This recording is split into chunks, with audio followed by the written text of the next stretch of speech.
എല്ലാവർക്കും പുതിയൊരു current affair ക്ലാസ്സിലേക്ക് സ്വാഗതം. ഇന്ന് നമ്മൾ ഡിസ്കസ് ചെയ്യാൻ പോകുന്നത് കേന്ദ്രത്തിലെ സാഹിത്യ പുരസ്കാരങ്ങളെക്കുറിച്ചാണ്. കേന്ദ്രത്തിലെ കുറച്ച് national literature awards 2023 current affair ടോപ്പിക്സിലെ വളരെ ഇമ്പോർട്ടൻ്റ് ആയിട്ടുള്ള ടോപ്പിക്കാണ് നമ്മൾ ഇന്ന് എടുക്കാൻ പോകുന്നത്. ഇതിൽ നിന്ന് ഒരു മാർക്ക് നമുക്ക് ഷുവറായിട്ട് ചോദിക്കാം. ഇതിനു മുമ്പേ നമ്മൾ കേരള സാഹിത്യ അവാർഡ് പുരസ്കാരങ്ങളെക്കുറിച്ചൊരു വീഡിയോ ചെയ്തിരുന്നു. അത് മാക്സിമം ആൾക്കാർ കാണാൻ ശ്രമിക്കുക. അതുപോലെ തന്നെ നമ്മളുടെ കറണ്ട് അഫെയറുമായിട്ട് ബന്ധപ്പെട്ട വീഡിയോസൊക്കെ കാണാൻ ശ്രമിക്കുക. അപ്പോൾ ഇന്ന് നമ്മൾ പഠിക്കാൻ പോകുന്നത് കേന്ദ്ര സാഹിത്യ പുരസ്കാരങ്ങൾ 2023 പുരസ്കാരങ്ങളെക്കുറിച്ചാണ് പഠിക്കാൻ പോകുന്നത്. അപ്പം മാക്സിമം ചാനൽ ആദ്യമായിട്ട് കാണുന്ന കൂട്ടുകാരുണ്ടെങ്കിൽ മാക്സിമം സബ്സ്ക്രൈബ് ചെയ്തിട്ട് തന്നെ കാണാൻ ശ്രമിക്കുക. അതുപോലെ തന്നെ വീഡിയോ ലൈക്ക് ചെയ്തുകൊണ്ട് തന്നെ കാണാൻ ശ്രമിക്കുക. അതുപോലെ തന്നെ നമ്മൾ വളരെ ലളിതമായിട്ട് തന്നെ നമുക്ക് ഇത് പഠിച്ചു പോകാം പെട്ടെന്ന് തന്നെ. അപ്പം നമ്മളിന്ന് പഠിക്കാൻ പോകുന്നത് ഞാൻ പറഞ്ഞല്ലോ കേന്ദ്ര സാഹിത്യ പുരസ്കാരങ്ങളാണ് പഠിക്കാൻ പോകുന്നത്. അപ്പം നമ്മൾ ആദ്യം തന്നെ പഠിക്കാൻ പോകുന്നത് വളരെ ഇമ്പോർട്ടൻ്റ് ആയ കേന്ദ്ര സാഹിത്യ അക്കാദമി പുരസ്കാരം 2023.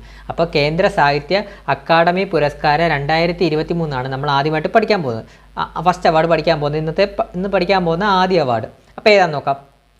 മലയാള ഭാഷയ്ക്കുള്ള കേന്ദ്ര സാഹിത്യ അക്കാദമി അവാർഡ് 2023 ലഭിച്ചിരിക്കുന്നത് EV രാമകൃഷ്ണൻ. അപ്പം മനസ്സിലായി, EV രാമകൃഷ്ണൻ. അതായത് മലയാള ഭാഷയ്ക്കുള്ള കേന്ദ്ര സാഹിത്യ അക്കാദമി അവാർഡ് 2023 ലഭിച്ചത് ആർക്കാണ്? EV രാമകൃഷ്ണൻ. ഏത് കൃതിക്കാണ്? മലയാള നോവലിൻ്റെ ദേശകാലങ്ങൾ. അപ്പോൾ ഇത് പഠിക്കാൻ എളുപ്പമാണ്. അതായത് എന്തിനുള്ള കേന്ദ്ര സാഹിത്യ അക്കാദമി അവാർഡ് 2023 ലഭിച്ചത്? മലയാള ഭാഷയ്ക്കുള്ള. അപ്പോൾ മലയാള ഭാഷയ്ക്കുള്ള കേന്ദ്ര സാഹിത്യ അക്കാദമി അവാർഡ് 2023 ലഭിച്ചത് EV രാമകൃഷ്ണൻ. EV രാമകൃഷ്ണൻ എന്നുള്ള പേര് മാത്രം പഠിച്ചാൽ മതി. കൃതി നമുക്ക് പെട്ടെന്ന് തന്നെ നമുക്ക് ഓർത്തെടുക്കാം. മലയാള നോവലിൻ്റെ ദേശകാലങ്ങൾ. അതായത് മലയാള ഭാഷയ്ക്കുള്ള കേന്ദ്ര സാഹിത്യ അക്കാദമി അവാർഡ് ആയതുകൊണ്ട് തന്നെ മലയാളവുമായി ബന്ധപ്പെട്ട നോവലിൻ്റെ ദേശകാലങ്ങൾ, മലയാള നോവലിൻ്റെ ദേശകാലങ്ങൾ. അപ്പോൾ ക്ലിയർ ആയ? ഞാൻ ഒന്നുകൂടെ പറയാം.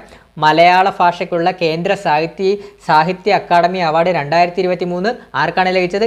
EV രാമകൃഷ്ണൻ. EV രാമകൃഷ്ണൻ. കൃതി ഏതാണ്? മലയാള നോവലിൻ്റെ ദേശകാലങ്ങൾ. മലയാള നോവലിൻ്റെ ദേശകാലങ്ങൾ. മറക്കല്ലേ, നമുക്ക് ഇത് ഇന്ന് തന്നെ പഠിച്ചു പോകണം ഇത്. അപ്പോൾ അടുത്ത നോക്കാം. അടുത്ത് വന്നിരിക്കുന്നത് കേന്ദ്ര സാഹിത്യ അക്കാദമി ബാലസാഹിത്യ പുരസ്കാരം നേടിയത് പ്രിയ AS ആണ്.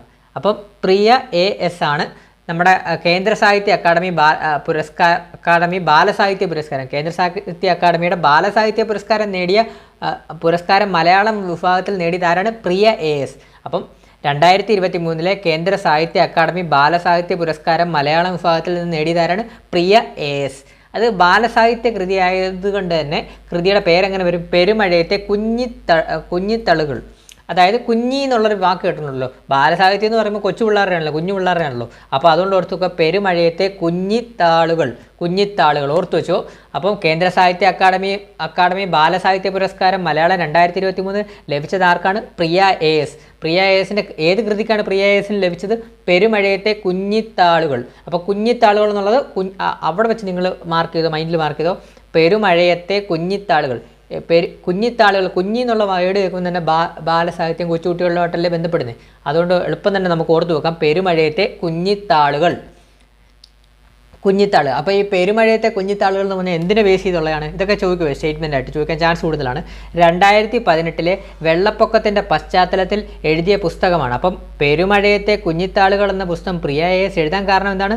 2018 വെള്ളപ്പൊക്കത്തിൻ്റെ പശ്ചാത്തലത്തിൽ എഴുതിയ പുസ്തകമാണ്.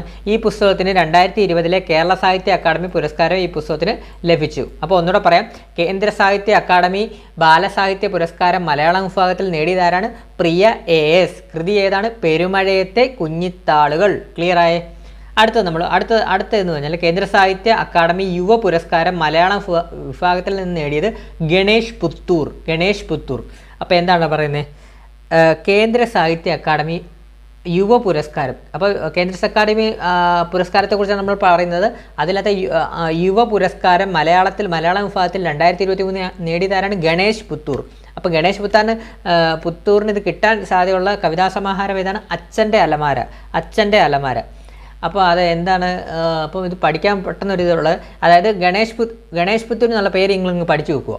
അതായത് കേന്ദ്ര സാഹിത്യ അക്കാദമി യുവ പുരസ്കാരം മലയാളം വിഭാഗത്തിൽ നേടിയത് ഗണേഷ് പുത്തൂർ. അപ്പോൾ ഇത് ഓൾറെഡി യുവ പുരസ്കാരമായതുകൊണ്ട് തന്നെ ഇതിൻ്റെ എന്താണ് കവിതാ സമാഹാരം എന്താണ്? അച്ഛൻ്റെ അലമാര. കാരണം യുവാക്കളായിരിക്കും എന്ന കാലത്ത് യുവാക്കളെല്ലാവരും ജോലിക്ക് വേണ്ടി പരിശ്രമിക്കുന്നൊരു കാലഘട്ടമാണ്. അപ്പോൾ യുവാക്കൾ അപ്പോൾ യുവാക്കൾ പൈസയ്ക്ക് വേണ്ടി ആരുടെ അലമാരയാണ് തുറന്നു നോക്കുന്നത്? അച്ഛൻ്റെ അലമാര. അപ്പോൾ ഇത് യുവ പുരസ്കാരമായിട്ട് തന്നെ അപ്പോൾ എന്താണ്, യുവാക്കൾക്ക് വേണ്ടിയുള്ള പുരസ്കാരമല്ലേ? അപ്പോൾ ആരുടെ അലമാരയാണ് തുറന്നു നോക്കുന്നത്? അച്ഛൻ്റെ അലമാര. അങ്ങനെ അങ്ങ് വെച്ച് ഓർക്കുക. കേന്ദ്ര സാഹിത്യ അക്കാദമി അവാർഡ് 2023 യുവ പുരസ്കാരം മലയാളം വിഭാഗത്തിൽ നേടിയത് ഗണേഷ് പുത്തൂർ. കൃതി ഏതാണ്? അച്ഛൻ്റെ അലമാര. യുവാക്കൾ ആരുടെ അലമാരയാണ് തുറന്നു നോക്കുന്നത്? അച്ഛൻ്റെ അലമാര, പൈസയ്ക്ക് വേണ്ടി. അപ്പം ഗണേഷ് പുത്തൂർ അച്ഛൻ്റെ അലമാര എന്ന കവിതാ സമാഹാരത്തിനാണ് യുവ പുരസ്കാരം മലയാളം 2023 നേടിയത്. ഇങ്ങനെയൊക്കെ പറയുന്നത് ജസ്റ്റ് നിങ്ങൾ ഓർത്തിരിക്കാൻ വേണ്ടിയാണ്. അപ്പോൾ ഇത് നിങ്ങൾ ഇങ്ങനെയൊക്കെ പറഞ്ഞു കഴിഞ്ഞാൽ നിങ്ങൾ ഒരിക്കലും മറക്കത്തില്ല. അതുകൊണ്ടാണ് നമ്മൾ ഈ സിമ്പിളായിട്ടുള്ള എക്സാമ്പിൾ വെച്ച് പറയുന്നത്. അപ്പോൾ ഒന്നുകൂടെ പറയാം. കേന്ദ്ര സാഹിത്യ അക്കാദമി യുവ പുരസ്കാരം മലയാളം നേടിയത് ഗണേഷ് പുത്തൂർ. കൃതി ഏതാണ്?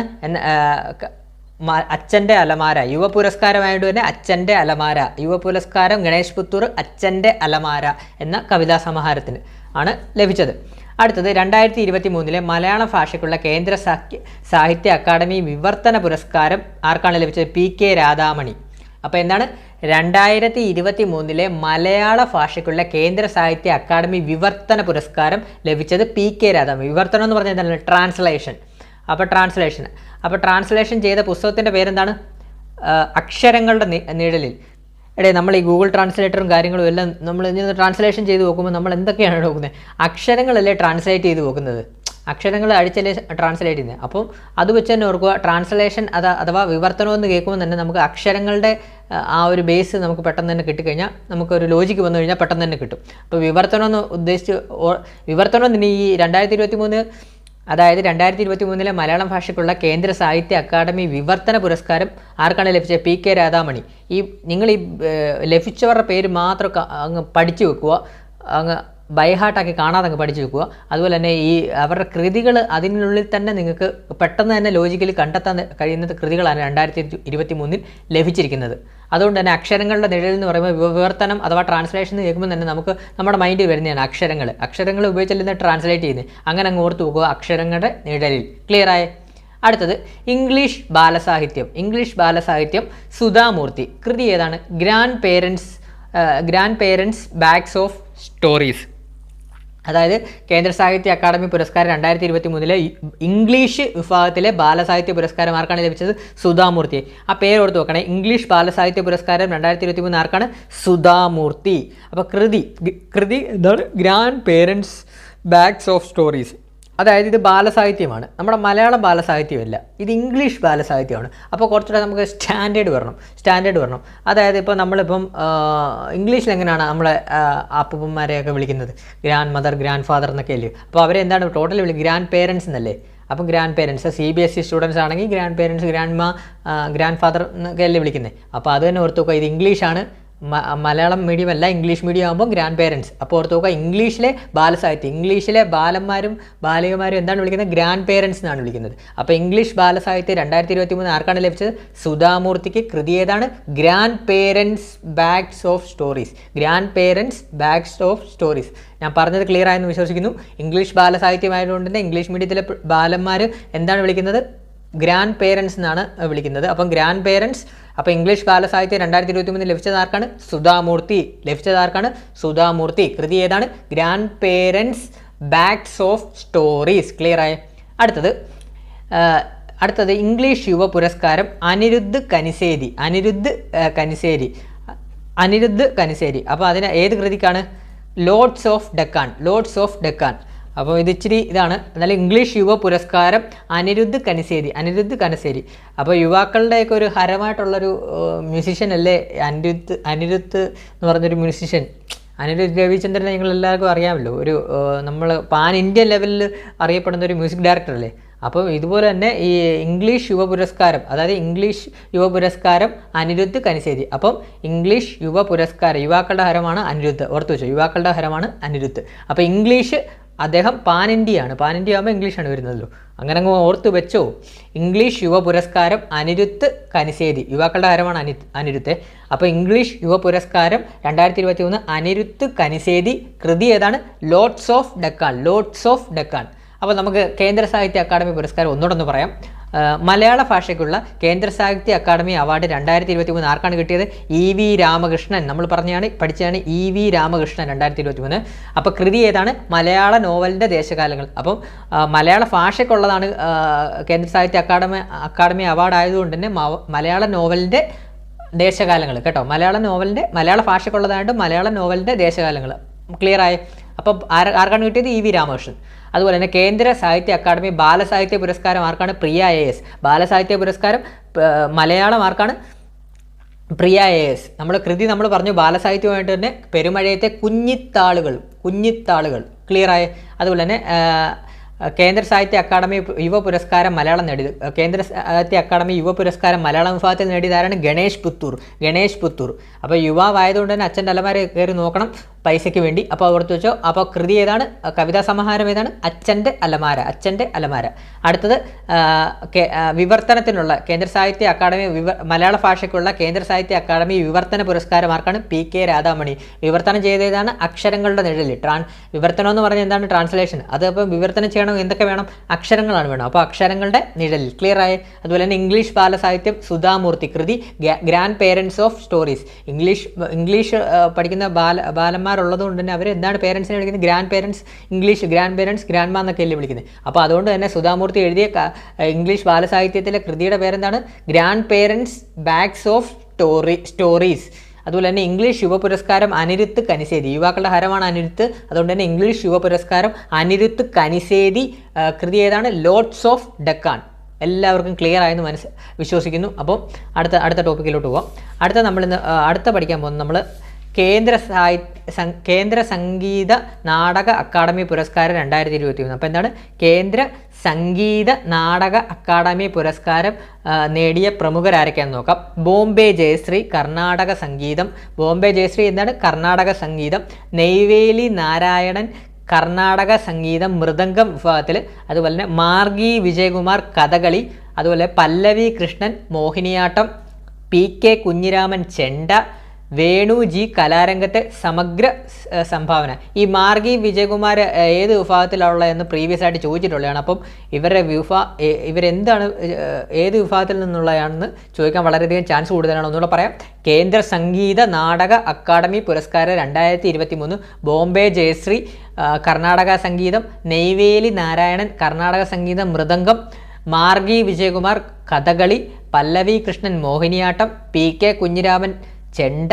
വേണു G കലാരംഗത്തെ സമഗ്ര സംഭാവന. അടുത്തത് കേന്ദ്ര സംഗീത നാടക അക്കാദമി അമൃത് പുരസ്കാരം നേടിയ മലയാളികൾ. അപ്പോൾ എന്താണ് ഇത്? കേന്ദ്ര സംഗീത നാടക അക്കാദമി പുരസ്കാരം 2023 നമ്മൾ പറഞ്ഞത്. അടുത്തത് എന്താണ്? കേന്ദ്ര സംഗീത നാടക അക്കാദമി അമൃത് പുരസ്കാരം നേടിയ മലയാളികൾ. അപ്പോൾ അമൃത് പുരസ്കാരം നേടിയ മലയാളികൾ ഏതൊക്കെയാണെന്ന് നോക്കാം. CL ജോസ് നാടകരചന. കലാമണ്ഡലം പ്രഭാകരൻ ഓട്ടംതുള്ളൽ. നമ്പ്യാരത്ത് അപ്പുണ്ണിത്തരകൻ കഥകളിച്ചമയം. വിലാസിനി ദേവി കൃഷ്ണപിള്ള ഭരതനാട്യം. അതുപോലെ തന്നെ മങ്ങാട് K നടേശൻ കർണാടക സംഗീതം. ഒന്നുകൂടെ പറയാം. കേന്ദ്ര സാഹിത്യ നാടക അക്കാദമി അമൃത് പുരസ്കാരം നേടിയ മലയാളികൾ ആരൊക്കെയാണ്? CL ജോസ് നാടകരചന. കലാമണ്ഡലം പ്രഭാകരൻ ഓട്ടംതുള്ളൽ. നമ്പ്യാരത്ത് അപ്പുണ്ണിത്തരകൻ കഥകളിച്ചമയം. അതുപോലെ തന്നെ വിലാസിനി കൃഷ്ണപിള്ള ഭരതനാട്യം. മങ്ങാട് K നടേശൻ കർണാടക സംഗീതം. അതുപോലെ തന്നെ ഈ കേന്ദ്ര സാഹിത്യ നാടക അക്കാദമി അമൃത് പുരസ്കാരം ആസാദി കാ അമൃത് മഹോത്സവത്തിൻ്റെ ഭാഗമായാണ് ഈ പുരസ്കാരം നൽകിയത്. അതായത് ഇതുവരെ ദേശീയ ബഹുമതി ഒന്നും ലഭിച്ചിട്ടില്ലാത്ത 75 വയസ്സിന് മുകളിലുള്ളവർക്കാണ് ഈ പുരസ്കാരം ലഭിക്കുന്നത്. അപ്പോൾ എന്താണ്? ഇതുവരെ ദേശീയ ബഹുമതി ഒന്നും ലഭിച്ചിട്ടില്ലാത്ത 75 വയസ്സിന് മുകളിലുള്ളവർക്കാണ് ഈ പുരസ്കാരം ലഭിക്കുന്നത്. അതും ആസാദി കാ അമൃത് മഹോത്സവത്തിൻ്റെ ഭാഗമായാണ് ഈ പുരസ്കാരം നൽകിയത്. ക്ലിയറായേ? ഇത്രയും ക്ലിയറായി. നമുക്ക് അടുത്തതിലോട്ട് പോകാം. അടുത്തത് സരസ്വതി സമ്മാൻ.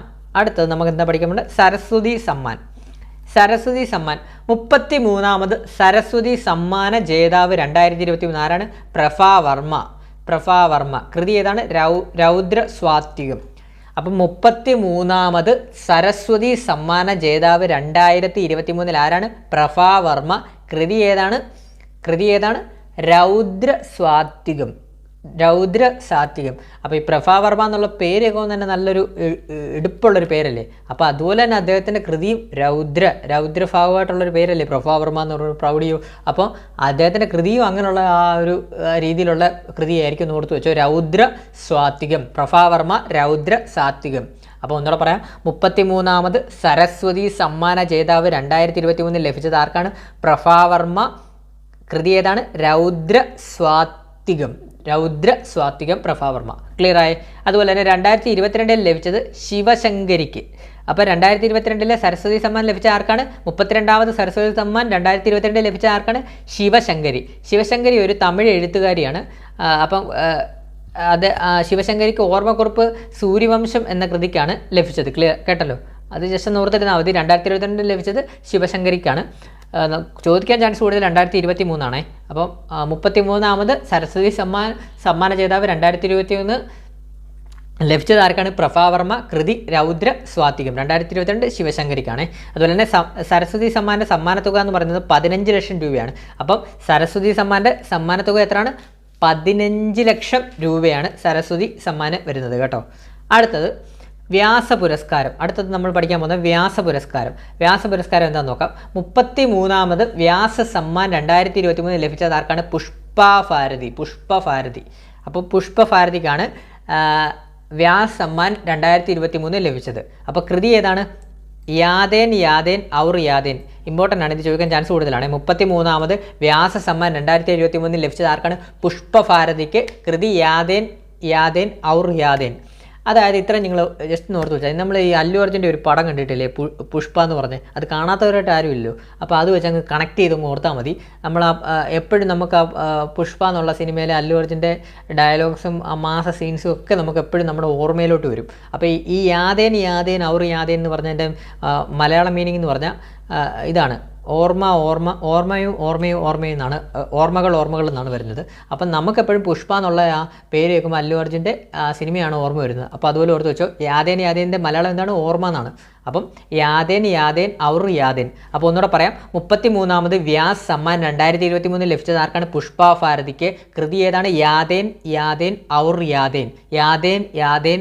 യാദേൻ. അപ്പോൾ പുഷ്പയുമായിട്ട് കണക്ട് ചെയ്തോ.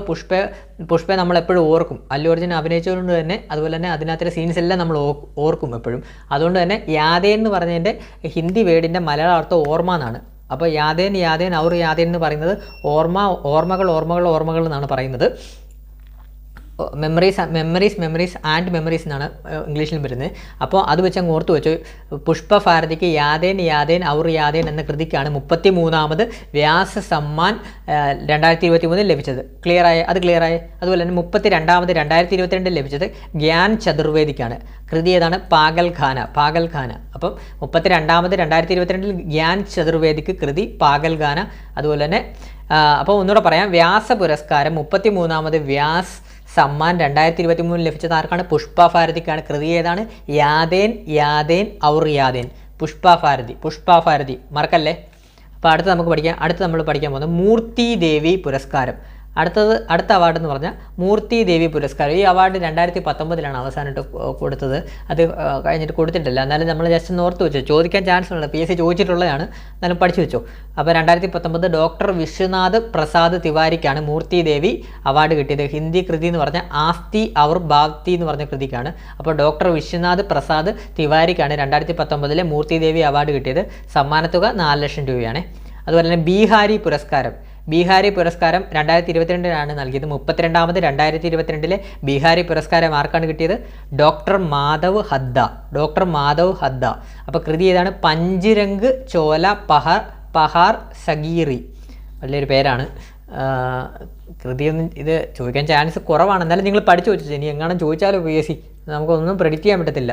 അപ്പോൾ 32ാമത് ബീഹാരി പുരസ്കാരം 2022 ആർക്കാണ് ലഭിച്ചത്?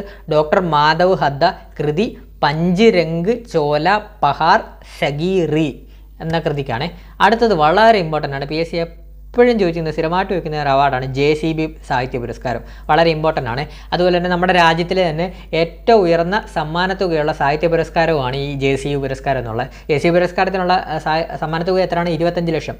അപ്പം JCB സാഹിത്യ പുരസ്കാരം എന്ന് പറഞ്ഞാൽ നമ്മുടെ രാജ്യത്തിലെ തന്നെ ഏറ്റവും ഉയർന്ന സമ്മാനത്തുകയുള്ള സാഹിത്യ പുരസ്കാരമാണ്. അതുപോലെ തന്നെ അതിൻ്റെ സമ്മാനത്തുക എത്രയാണ്? 25 ലക്ഷം രൂപയാണ് വരുന്നത്. അതുപോലെ തന്നെ 2023 JCB സാഹിത്യ പുരസ്കാരം ജേതാവാരാണ്? പെരുമാൾ മുരുകൻ. അപ്പോൾ കൃതി ഏതാണ്? ഫയർ ബ്ലേഡ് ആളണ്ടപ്പച്ചി എന്നും പറയും. അതായത് ഓർത്ത് വെക്കാനാണ് പറയുന്നത്, ഞങ്ങൾ വേറെ ഒന്നും വിചാരിക്കില്ല, പെട്ടെന്ന് നമുക്ക് ഓർത്ത് വെക്കാനുള്ളൊരിതാണ് പറയുന്നത്. JCB ഒക്കെ എപ്പോഴും ഓടിക്കുന്നത് കൂടുതലും ഈ തമിഴ് ആൾക്കാരൊക്കെ അല്ലേ നമ്മുടെ. അപ്പോൾ JCB ഒക്കെ ഓടിക്കുന്നവരുടെ കൂടുതലായിട്ടുള്ള പേര് പെരുമാൾ, മുരുകൻ അങ്ങനെയൊക്കെ ഉള്ളവരല്ലേ JCB ഒക്കെ ഓടിക്കുന്നത്. അപ്പോൾ അങ്ങനെ ഓർത്ത് വെച്ചോ. 2023 JCB പുരസ്കാരം ആർക്കാണ്? പെരുമാൾ മുരുകൻ. അപ്പോൾ 2023 JCB സാഹിത്യ പുരസ്കാര ജേതാവാരാണ്? പെരുമാൾ മുരുകൻ. കൃതി ഏതാണ്? ഫയർ ബ്ലേഡ് അഥവാ ആളണ്ടപ്പച്ചി. അപ്പോൾ ഈ ആളണ്ടപ്പച്ചി എന്നുള്ള ഇതാണ്, ഇദ്ദേഹം ഒരു തമിഴ് എഴുത്തുകാരനാണ്. അപ്പോൾ ഇദ്ദേഹത്തിൻ്റെ ഇത് ഇംഗ്ലീഷിലേക്ക് മാറ്റിയതാണ്, ഫയർ ബ്ലേഡ് എന്നാക്കിയത്. അപ്പോൾ ഇംഗ്ലീഷിലേക്ക് വിവർത്തനം ചെയ്ത ആളാണ് ജനനി കണ്ണൻ. അതുപോലെ തന്നെ ഇൻ്റർനാഷണൽ ബുക്കർ പ്രൈസ് ലോങ് ലിസ്റ്റിൽ ഇടം നേടിയ ആദ്യ തമിഴ് എഴുത്തുകാരനാണ് നമ്മുടെ ഈ പെരുമാൾ മുരുകൻ. ആ കൃതിയാണ് പൈരേ എന്നുള്ള കൃതിയായിട്ട് വരുന്നത്. അപ്പോൾ ഒന്നുകൂടെ പറയാം, JCB സാഹിത്യ പുരസ്കാരം രാജ്യത്തെ ഏറ്റവും ഉയർന്ന സമ്മാനത്തുകയുള്ള സാഹിത്യ പുരസ്കാരം 25 ലക്ഷം രൂപയാണ്. അതുപോലെ തന്നെ 2023 JCB സാഹിത്യ പുരസ്കാരം ലഭിച്ചത് ആർക്കാണ്?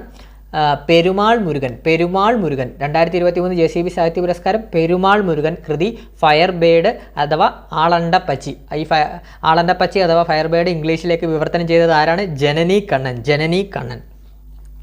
ക്ലിയർ ആയേ?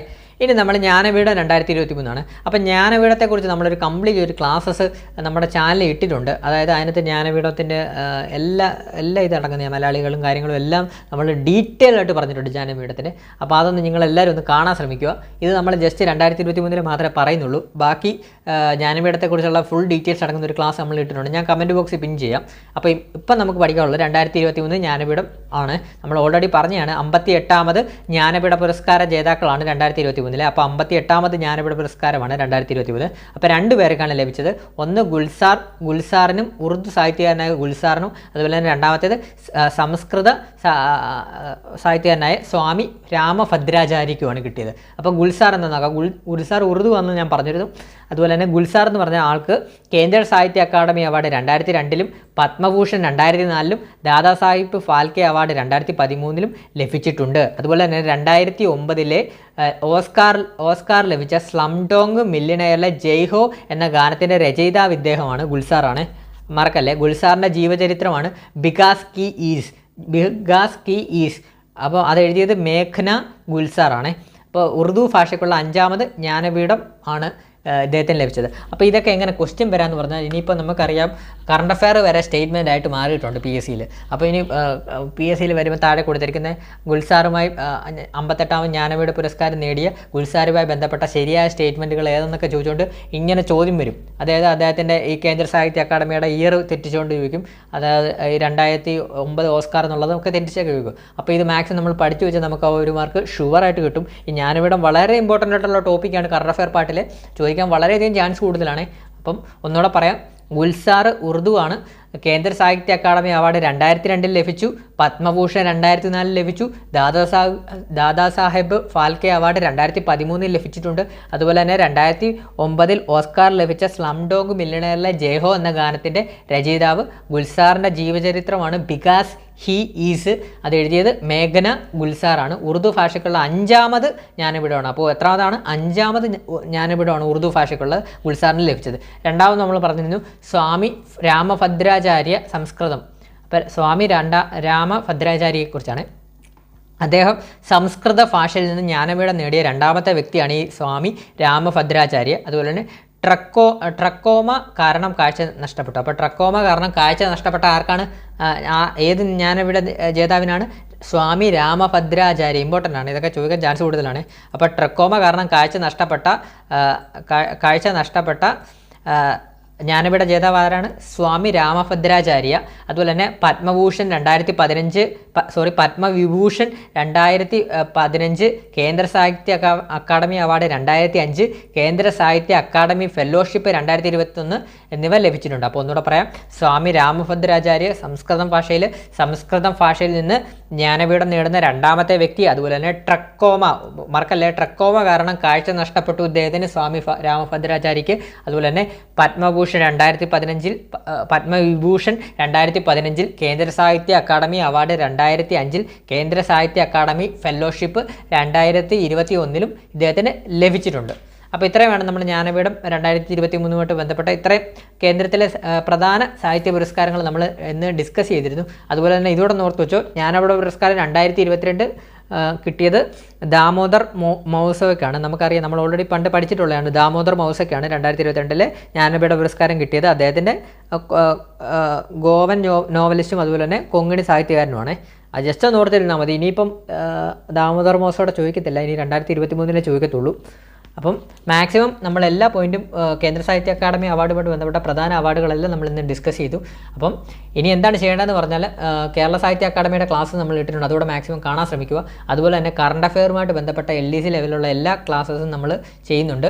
അപ്പം നിങ്ങൾക്ക് ഫ്രീ ആയിട്ട് തന്നെ നിങ്ങളുടെ മുമ്പിൽ എത്തിക്കുന്നതാണ്. വളരെ ലളിതമായിട്ട് തന്നെയാണ് നമ്മൾ ക്ലാസ് എടുക്കുന്നത്. അപ്പോൾ നിങ്ങൾക്ക് എന്തെങ്കിലും ക്ലാസ്സസ് ഇഷ്ടപ്പെടുന്നുണ്ടെങ്കിൽ മാക്സിമം ലൈക്ക് ചെയ്ത് തന്നെ നമ്മൾ സപ്പോർട്ട് ചെയ്യുക. അതുപോലെ തന്നെ കറണ്ട് അഫെയർ സീരീസ് എന്ന് പറഞ്ഞാൽ നമ്മുടെ പ്ലേലിസ്റ്റിൽ കയറി കഴിഞ്ഞാൽ മാക്സിമം നമ്മുടെ കറണ്ട് അഫെയർ ക്ലാസ്സസ് എല്ലാം കാണാവുന്നതാണ്. നിങ്ങൾക്ക് മാക്സിമം നമ്മുടെ പ്ലേലിസ്റ്റിൽ കയറി കറണ്ട് അഫെയർ ക്ലാസ്സസ് കാണാൻ ശ്രമിക്കുക. കാരണം LDC എക്സാമിനൊക്കെ 20 മാർക്കാണ് കറണ്ട് അഫെയറുമായിട്ട് ബന്ധപ്പെട്ട് ചോദിക്കുന്നത്. ആ 20 മാർക്ക് നമുക്ക് നേടാൻ കഴിയണം. അതിനുവേണ്ടി എൻ്റെ ഭാഗത്തു നിന്നുള്ള എല്ലാ സപ്പോർട്ടും നിങ്ങൾക്ക് ചെയ്തു തരുന്നതാണ്. അപ്പം മാക്സിമം ഇനിയിപ്പം കറണ്ട് അഫെയറിൻ്റെ ക്ലാസ് ഇടുന്നുണ്ട്. അതുപോലെ തന്നെ നമ്മൾ സുപ്രധാന നിയമങ്ങളിലെ 2 ക്ലാസ്സസ് എടുത്തിട്ടുണ്ട്. ഒന്ന് വിവരാവകാശ നിയമവും അതുപോലെ തന്നെ ഉപഭോക്തൃ സംരക്ഷണ നിയമവും നമ്മൾ എടുത്തിട്ടുണ്ട്. 2 ക്ലാസ്, അതായത് ഇതിന് സുപ്രധാന നിയമങ്ങളുമായിട്ട് ബന്ധപ്പെട്ട് ആ 2 ക്ലാസ്സും അതുകൂടെ ഒന്ന് മാക്സിമം എല്ലാവരും ഒന്ന് കാണാൻ ശ്രമിക്കുക. അത് കാരണം അത് നിങ്ങൾക്ക് മനസ്സിലാവുന്ന രീതി വളരെ ലളിതമായിട്ട് തന്നെയാണ് നിങ്ങൾ ക്ലാസ് എടുത്തത്. പലരും നല്ല അഭിപ്രായമാണ് പറയുന്നത്. മാക്സിമം പുതിയതായിട്ട് കാണുന്ന ആൾക്കാരുണ്ടെങ്കിൽ അതുകൂടെ ഒന്ന് കാണാൻ ശ്രമിക്കുക. പിന്നെ ചാനൽ സബ്സ്ക്രൈബ് ചെയ്യാൻ മറക്കല്ല്. പുതിയ കൂട്ടുകാരുണ്ടെങ്കിൽ ചാനൽ സബ്സ്ക്രൈബ് ചെയ്യാൻ മറക്കല്ല്. അതുപോലെ തന്നെ വീഡിയോ ഇഷ്ടപ്പെട്ടാൽ ലൈക്ക് ചെയ്യുക, അഭിപ്രായങ്ങൾ കമൻറ്റ് ചെയ്യുക, അതുപോലെ തന്നെ ഷെയർ ചെയ്യുക, ബാക്കിയുള്ള കൂട്ടുകാർക്കോട് ഷെയർ ചെയ്ത് കൊടുക്കുക. അതുപോലെ തന്നെ ചാനൽ മാക്സിമം സബ്സ്ക്രൈബ് ചെയ്തിട്ട് തന്നെ കാണാൻ ശ്രമിക്കുക പുതിയ കൂട്ടുകാരുണ്ടെങ്കിൽ. അപ്പം